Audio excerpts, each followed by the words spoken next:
Club 20 started back in 1953. A bunch of Western Slope advocates got together. They realized that our roads and our water and our public property, public land health wasn't quite up to par. They got together and just wanted to make sure the Eastern Slope didn't forget we were over here.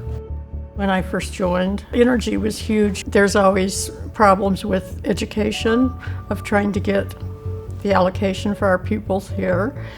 And there's also medical is a big thing because our rural hospitals have a harder time not getting enough funding. So there's just a lot of areas that we've gone into.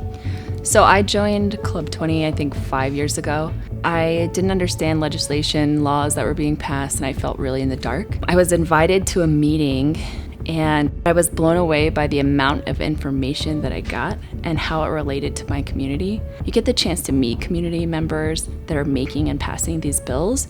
And so if you want a chance to understand bills before they come or changes that are happening in your community, it's a chance to have a conversation with somebody and be collaborative. The idea that the western 20 counties could speak with one voice, could gather together, that was a critical, and at the time, somewhat path-marking idea. Colorado is so fortunate to have this tradition of collaborative problem solving. Club 20 is at the fore of that, and we're better for having Club 20 in Colorado.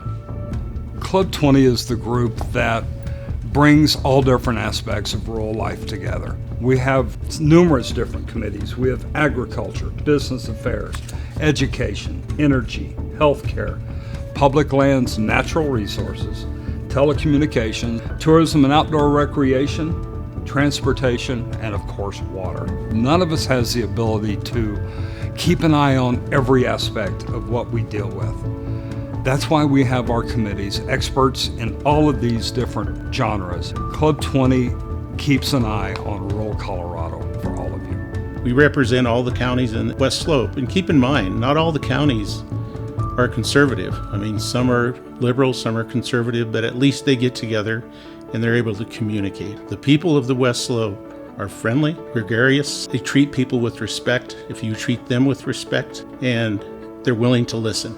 I feel like our mission statement has always stayed the same since the 50s. And that's to advocate for Western Slope, and that's to advocate for the funds to come this way, is to advocate for the legislators to come this way, to not forget about us. Our population density is kind of sparse, so sometimes you feel forgotten.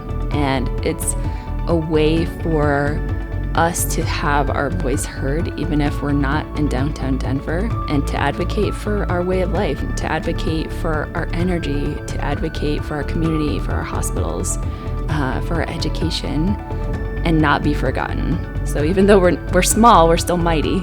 I think the most important thing is just being able to interact with people from all around the rural areas and get to know those people. That's just the greatest thing, to know that we're all working together, trying to make things better for Western Colorado. I would hope that, people in my generation and below would see the value of coming together to solve problems at a table instead of online. I would hope that we can disagree about political stances, we can disagree about policy, and at the end of the day, we still come together and have dinner and laugh together. You can have a difference of opinion, you can be very vocal about your opinion, and you can bring, light to the table on issues that maybe nobody has thought of. And I think it's a place that everyone belongs. One of the challenges that we're facing right now in Colorado and in our democratic republic is, are people listening to one another? Are people actually working on the problems that matter, or are people ending up in food fights or demonizing one another? Club 20 exists to provide a space for reflection, a space for relationship building, and a space for problem solving. We need that in Colorado and in our nation.